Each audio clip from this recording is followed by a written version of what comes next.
Bienvenidas, bienvenidos a La Palabra Locura, un podcast de relatos contados de viva voz. Palabra de Mar del Rey.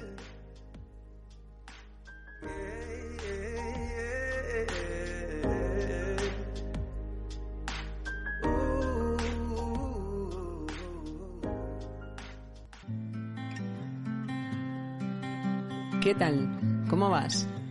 Yo con muchas ganas de compartir mis historias de otoño, en esta ocasión inspiradas en la película Tomates Verdes Fritos. Bueno, en la película y en la novela homónima, ambas del siglo pasado. La novela escrita en los años 80 y la película filmada en los años 90. Tanto la novela como la película fueron una sorpresa, un éxito de ventas y un éxito en taquilla, de una historia que se pensaba que era una pequeña historia para viejecitas y resultó ser una de estas que todavía están a la orden del día, que todavía nos tocan el corazón. Y por eso quería contarte un poquito de ella. La inspiración viene de los tomates y el relato va a ser uno que he escrito hace poco, que se llama La muñeca vestida de azul y que tiene que ver con mis abuelas, con las historias de mis abuelas. Cerramos este capítulo con La locura que cura, de la mano de María Alonso. María tiene muchos caminos en su vida. Uno es el de la psicología y la terapia, el otro es el de la biodanza. De la mano de la psicología viene la narrativa y la palabra y también la escritura. En este caso nos va a hablar de sus locuras, de las decisiones de su vida, de cómo ha pasado de vivir en Madrid a vivir en un pueblo de Asturias y de, todos esos momentos en los que se ha salido del surco. Así que con muchas ganas de empezar, yo creo que ya podemos abrir el bote de tomates e ir calentando el aceite para preparar esos tomates verdes fritos.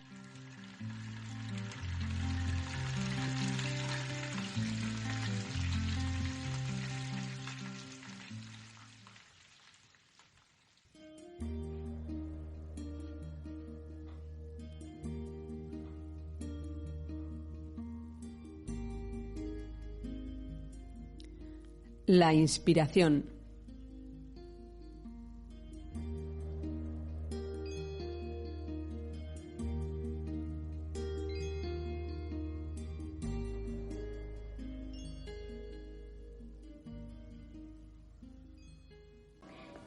¿El nombre de Iggy Threadwood le suena? Me parece que no lo he oído nunca, señora. Se acordaría de ella. Iggy y su amiga Ruth llevaban el café de Whistle Stop. Iggy tenía carácter, ya lo creo. Pero no logro entender cómo alguien pudo llegar a pensar que ella había matado a aquel hombre. Perdone, ¿cómo dice? Si quiere, póngase cómoda y le explicaré lo que pasó. Bueno, veamos. Recuerdo muy bien el día que sacaron aquel vehículo del río.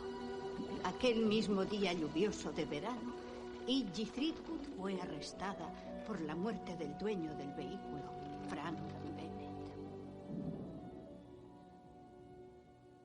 Ahí tenemos el inicio de Tomates Verdes Fritos, el momento en el que las dos protagonistas de la historia que se desarrolla en el presente se hacen amigas, el momento en el que comienza su amistad. Bueno, la conversación inicia un poquito antes cuando la anciana, Nini, le cuenta a Evelyn que tuvieron que quitarle la vesícula. Y bueno, las piedras de su vesícula van a hacer un gran viaje también dentro de la novela. Pero Nini le pregunta a Evelyn por Iggy Threadwood. ¿Le suena ese nombre? Y Evelyn no la conoce de nada. Y allí Evelyn, que es una señora que está sentada en la sala de espera de un asilo, esperando a que su marido salga de hacer la visita a la tía Vesta, con bastante poco interés en la gente que hay allí, de repente se queda totalmente cautivada por la historia de Nini. Y es que las historias tienen esa capacidad, tienen la capacidad de atraparnos, de engancharnos, de interesarnos, de conmovernos. Will Storr, en su libro El cerebro narrador, nos explica que nuestro cerebro está diseñado para escuchar historias y de alguna manera habla de cómo las historias y escuchar estas historias nos han mantenido como sociedad hasta ahora, porque dice que nuestro cerebro es un cerebro tribal, que cuando éramos tribus empezamos a contar historias de cómo la conducta de los demás nos afectaba, y así aparecieron los héroes y los antihéroes. Y la capacidad empática del ser humano es tan grande que empezamos a conmovernos, a movernos con las historias de otra gente a la que ni siquiera conocíamos. Y así, cada vez que nos cuentan, cada vez que nos narran, cada vez que vemos una película o una serie, nos implicamos en estas historias como si realmente se tratara de personas de nuestra tribu. Nadie se esperaba el éxito que tuvo Tomates Verdes Fritos. En un primer momento, la novela, la propia autora pensaba que era una pequeña historia que interesaría solo a las ancianas y se sorprendió mucho cuando esta pasó a ser uno de los títulos recomendados por el Times. La novela se vendió y se vendió muy bien y años después fue elegida para hacer una película. El guión de la película también es de la autora, de Fanny Flagg. Y de nuevo, la película se estrenó en muy poquitos cines y por un fenómeno del boca a oreja se fue extendiendo y al final terminó siendo una de las películas más taquilleras de ese año. Y aquí os tengo que confesar algo. Cuando yo vi el tráiler de la película, que lo vi en el cine, me interesó muchísimo. Principalmente por Buddy. Supongo que me pasó como decía Nini, que le pasaba a todo el mundo, que todas las mujeres se enamoraban de Buddy. Y es que a mí me encantaba el actor, Chris O'Donnell. Y fue él el que me llevó a ver la película. Y allí me encontré una gran sorpresa, porque en ella he descubierto una historia de amistad, aparentemente, una historia de amor y una historia de historias. Y es que Nini, una de las protagonistas, esta anciana de 82 años que está en la residencia, es una narradora natural que tiene esta capacidad de interesarnos y de atraparnos con su palabra. Y yo pensaba que esta era una novela, relativamente antigua y que a lo mejor había perdido actualidad, pero me sorprendió encontrar que en junio de este año la editorial Capitán Swing ha vuelto a reeditar la novela. En este caso, la novela había sido descatalogada hace mucho tiempo. Yo tuve la novela en inglés y después la busqué en español. Mi edición está publicada por Salvat y voy a hacerme con el ejemplar de Capitán Swing porque creo que la traducción puede ser interesante.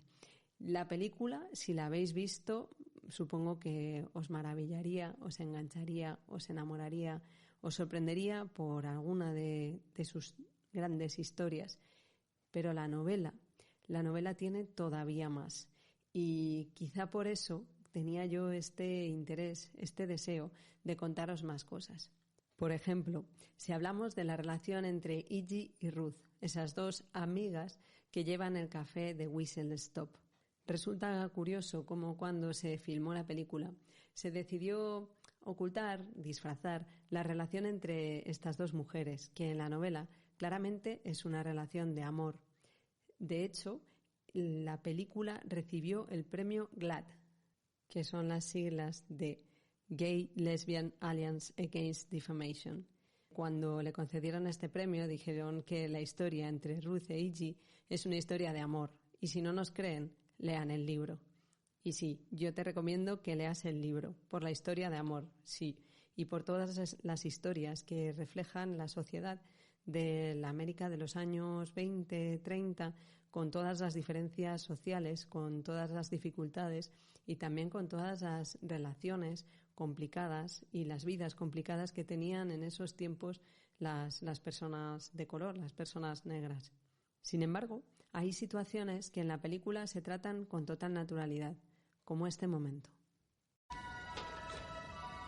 Oh, nos notifican una muerte. Pobre chiquilla, ha muerto la madre de Ruth. Oh. Y esto pertenece a la Biblia, es del libro de Ruth. Y Ruth dijo: A donde vayas tú, también iré yo. En donde mores tú, también moraré yo. Tu pueblo también será mi pueblo.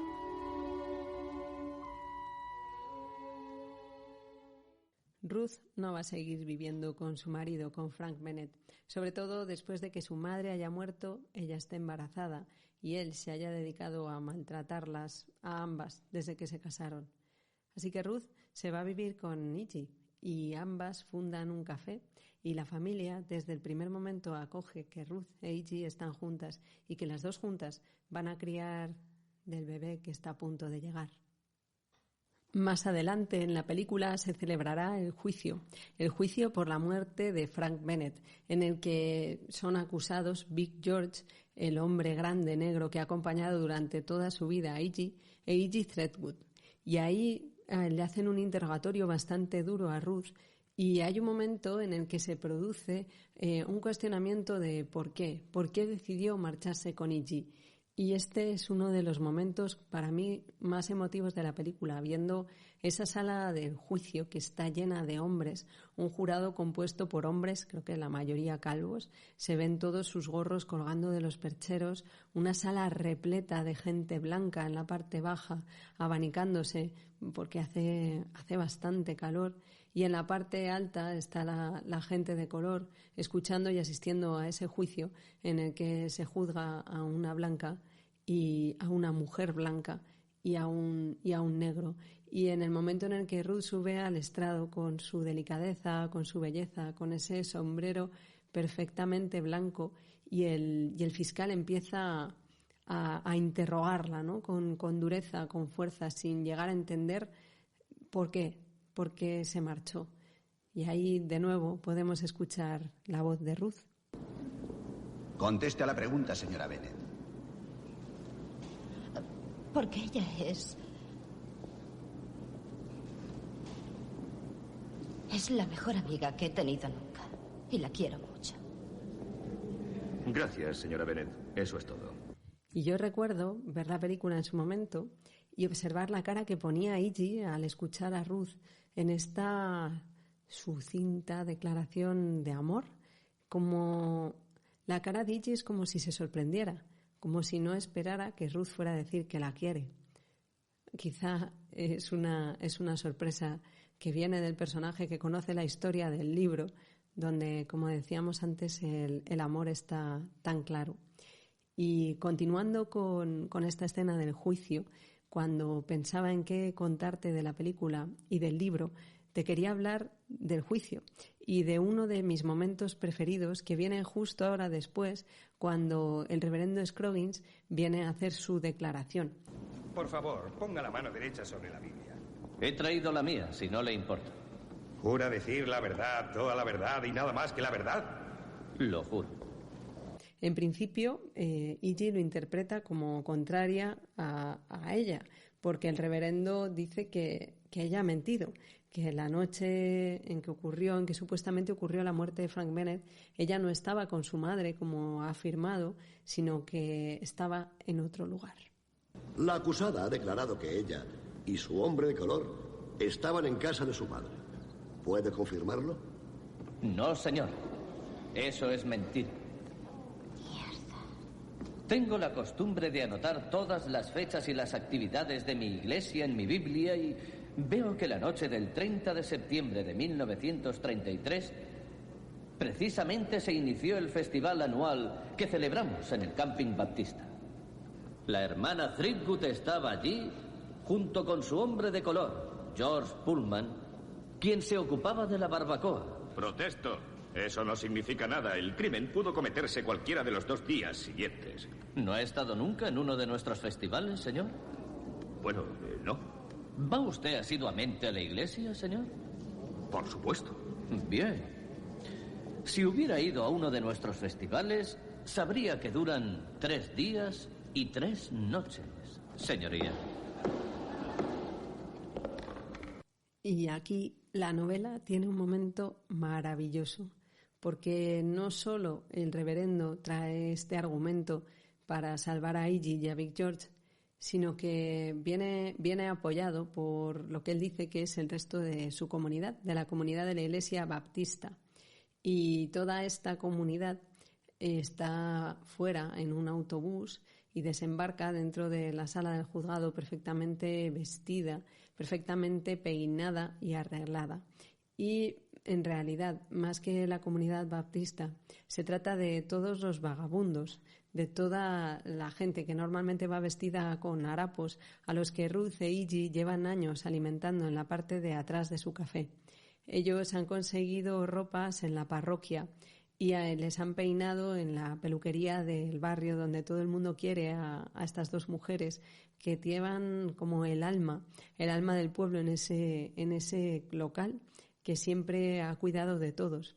Y es así como la comunidad o supuesta comunidad baptista va pasando uno por uno para declarar a favor de Iggy que ella y que Big George estaban en el festival baptista. Y finalmente nos enteramos de que el reverendo Scroggins no ha mentido jurando sobre la Biblia, que en realidad juró sobre un ejemplar de Moby Dick.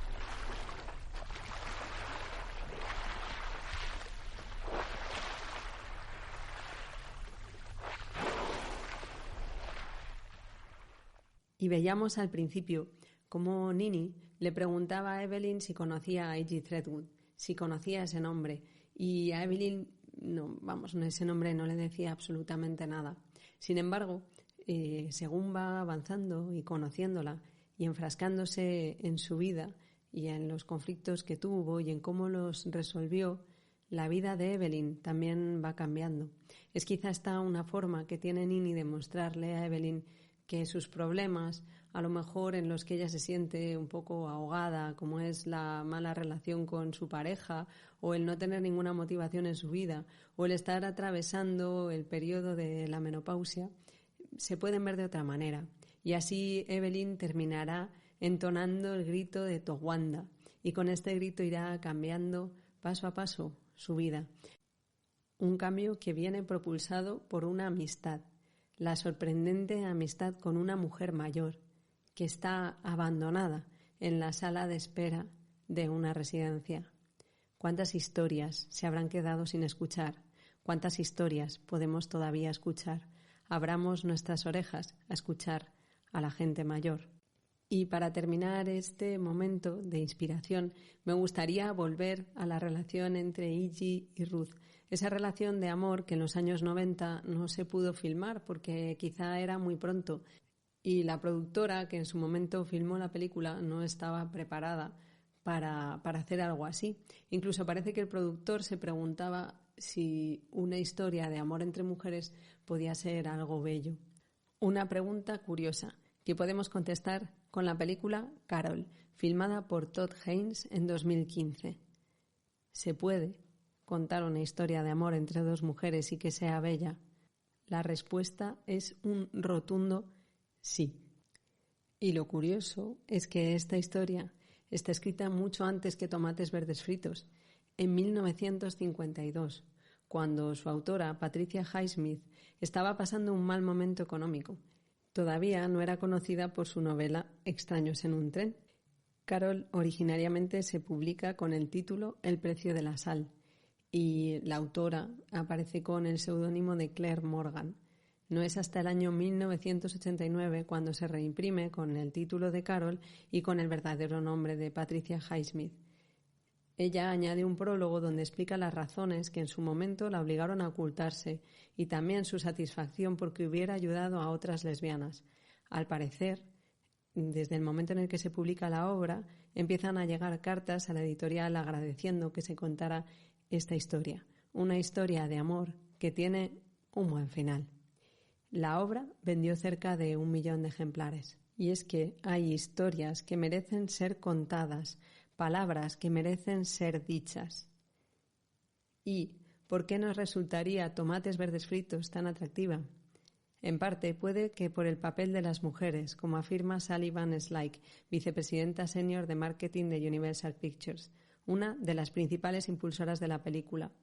Estas mujeres no son víctimas, son supervivientes. Esa es la grandeza de esta historia. Blanca Cambronero, editora de Capitán Swing, dice que el éxito de la película ha opacado ligeramente el libro. una novela que merece un puesto entre las mejores ficciones estadounidenses. Es una maravilla literaria que hila un discurso político bien armado, necesario y plural, construyendo personajes eternos que han acabado formando parte de la cultura popular. Así que te invito a visitarla, a reencontrarte con los personajes de la película, a conocer otros nuevos y a dejar que sus historias despierten tus historias. Me siento mejor porque todas esas personas vivirán mientras estén en tu memoria. Tú me has hecho pensar en qué es lo más importante que puede darnos la vida. ¿Sabes lo que creo que...? No, señora. Amigos. Buenos amigos. Ah, Nini.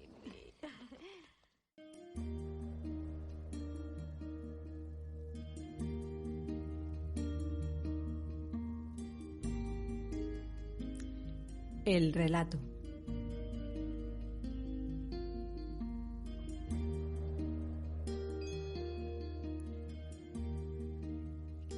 Quiero leerte un relato propio. Se llama La muñeca vestida de azul. Y es que todo este mes en el que he estado con la película, con el libro de Tomates Verdes Fritos, el relato ha venido a mí una y otra vez. Y finalmente me he dado cuenta. Y es que esta historia esconde, en parte, un pequeño homenaje a mis ancestras, a las mujeres mayores que compartieron conmigo sus historias y que de alguna forma, así como Nini transformó la historia de Evelyn y su vida, pues mis ancestras, mis abuelas, mi madre, han transformado la mía. En invierno, cuando me toco la nariz y la tengo fría, recuerdo a mi abuela Flora. Ella me contaba que a los pocos días de nacer me tenía en brazos y cantaba una canción. Tengo una muñeca vestida de azul, con su camisita y su canesú. La saqué a paseo, se me constipó. Mientras me mecía, notó que estaba inquieta, hasta que al tocarme la nariz descubrió que la tenía helada. Estábamos en pleno mes de julio, pero ella me abrigó con una toquilla y yo me quedé dormida. Mi madre, su hija, tuvo una muñeca vestida de azul, pero ella no la llamaba así. Le puso un nombre más descriptivo, la muñeca que habla. Debió de ser un gran invento para la época y seguro un regalo especial, porque haciendo honor a su nombre llevaba un cordón blanco a la espalda con una argolla redonda de plástico y al tirar de ella la muñeca decía con una voz llena de eco: «Tengo frío, tengo hambre» o «tengo sueño». Para sorpresa de las personas adultas, mi madre, que no tenía edad de cubrir las necesidades de nadie, al escuchar a la muñeca lloraba de indefensión. Esta historia me la contaron mis abuelas al entregármela,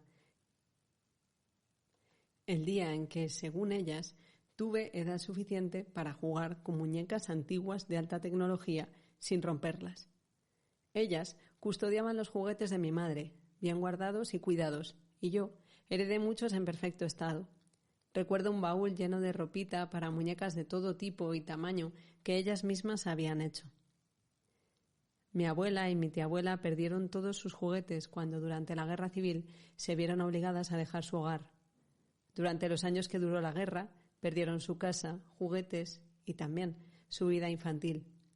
Puede que por esto mis abuelas guardaban todo, desde cajas de botones y cremalleras a telas de los bajos de los pantalones que arreglaban, pasando por baúles antiguos, discos, máquinas de fotos. Lo guardaban todo sin exagerar y además eran capaces de encontrarlo. Cuando yo jugaba con la muñeca, me gustaba cambiarle de ropa. Tenía un traje verde con peto y falda de tablas, una blusa blanca, pantalones vaqueros largos, zapatillas de deporte y hasta un chaleco. Cuando dejé de tener edad de jugar con muñecas, mis abuelas le pusieron el antiguo uniforme hecho por ellas, con medalla y gorro incluidos, ese mismo que llevaron de niñas en su estancia en el colegio San Mog, y después, quizá un poco más moderno, vistió mi madre, también yo misma, y ahora mi sobrina. La muñeca que habla se convirtió en la muñeca vestida de azul marino y años más tarde nos mira desde la vitrina del museo, esperando quizá que alguien venga a jugar con ella. ¿Qué diría ahora si hablara? ¿Cuáles serían sus inquietudes? ¿Qué ropa le gustaría ponerse si pudiera elegirla? Imposible saberlo. La muñeca vestida de azul guarda un siglo entre sus faldas y nos devuelve estas preguntas mientras nos mira con sus ojos de plástico, sin cambiar el gesto.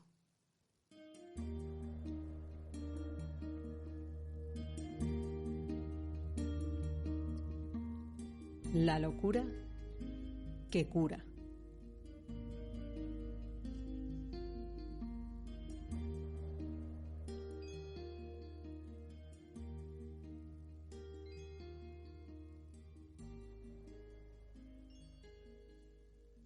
Hola Mar, muchas gracias por invitarme a contar una locura que cura. Me ha dado mucho que pensar. Me han inspirado mucho las otras locuras que curan que escuchan los podcasts y me parece como súper bonito, me siento muy honrada de que me invites, igual que me sentí honrada cuando me invitaste a hablar en el otro podcast de aquella locura que tenía en ese momento, que era hacer fotos de cosas que parecían úteros y ponerme a escribir historias. Y bueno, pensaba que es que se repite porque también todas las entrevistas que hacías en ese podcast me inspiraban un montón también, que eran siempre como historias de personas que se habían salido del surco o que habían pensado como en la posibilidad de poder dar un cambio grande a sus vidas, que es donde yo estoy ahora. Esto de salirme del surco tiene mucho que ver con la locura, porque una de las palabras que asociamos mucho también, y lo asocian también los manuales de diagnóstico a la locura, es el delirio, y etimológicamente significa salirse del surco. Me gusta mucho pensar en la locura desde ese lugar y no a lo mejor como te la encuentras, si buscas en el diccionario pues te vas a encontrar palabras como demente o trastornado o sin razón. Es verdad que si te vas también como a la etimología de locura, que una posibilidad, aunque no está muy claro, es que se relacione con todo lo que tiene que ver con locuaz, locutorio, locutar, que tiene que ver con hablar, también me gusta mucho. También me gusta mucho que la palabra locura venga de hablar, porque además me parece que la locura tiene mucho que ver con poder hablar y nombrar aquello que no se nombra y que genera tanto dolor, tantas cosas y tantas violencias, abusos, negligencias que generan dolor en las personas y que a veces se nombran a través del lenguaje de la locura. Para mí salirme del surco, porque creo que no es la primera vez que me salgo del surco, en mi vida ha tenido que ver siempre con algo la que ha habido como una mudanza, pero no solo como con mudarme de sitio, que en realidad he vivido casi toda mi vida en Madrid, sino también con mudar de identidad, con abrazar como esa posibilidad de la cantidad de historias que podemos contar de nosotras, que no son únicas, de la cantidad de posibilidades que tenemos además de movernos de sitio, de estar en un sitio y poder estar en otro territorio, pero también en relación a quién somos. Y ahora pues me he mudado de Madrid a Asturias, me he mudado de la ciudad a una casa de aldea, me he mudado de estar trabajando pues durante más de 20 años y muy comprometida en la sanidad pública a estar pues viendo cómo puedo desarrollar un proyecto propio a nivel laboral. Creo que no tengo una historia concreta de cómo ha ocurrido esto. En plan, estaba un día en tal sitio o conocí a tal persona o escuché tal historia y entonces tuve una vivencia totalmente inspiradora y ¡boom! Me moví. Y aquí habría otras historias que contar que están por ser contadas. Pues hay historias que tienen que ver con las gallinas, como las tuyas, como las gallinas de Maitina. Pues aquí están nuestras gallinas, hay historias de ratones, hay historias de humedades, hay historias de huerta, hay historias del pueblo, hay historias del Camino de Santiago, hay muchas historias también. Y están las historias de lo que quedó en Madrid, de cómo seguir tejiendo con aquello de lo que te mudaste, tus vínculos, tu familia, mis amigas, pues todo eso, son otras historias que están contándose, que están habitándose, que están viviéndose. Y una de ellas es la historia de Ayures, que es el proyecto el nombre que le he puesto al proyecto en el que quiero desarrollarme laboralmente, y que es una palabra asturiana que significa en algún lugar en libertad, y que me conecta con muchas cosas, y una de ellas es esta posibilidad de mudarnos en la identidad, de poder habitar en distintos territorios e identidades. Y bueno, gracias Mar por invitarme a contarlo, y te mando un besazo enorme.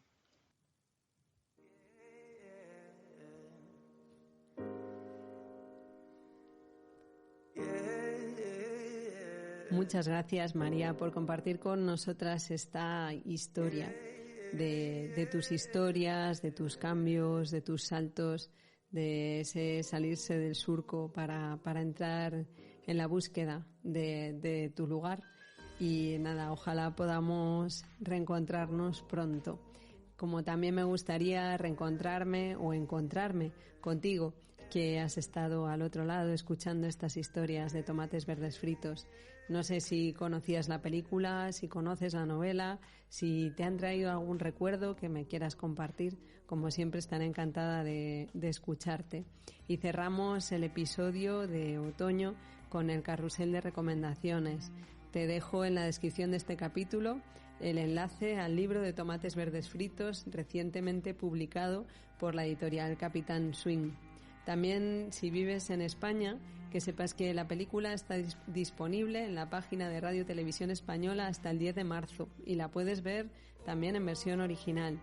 Te dejo un enlace para que puedas cotillear y visitar y conocer la película de Carol si es que no la conoces, y otro para que veas el libro que cito al principio del capítulo de Will Storr sobre la ciencia de contar historias, que es muy interesante, la verdad. Y con esto cerramos este capítulo.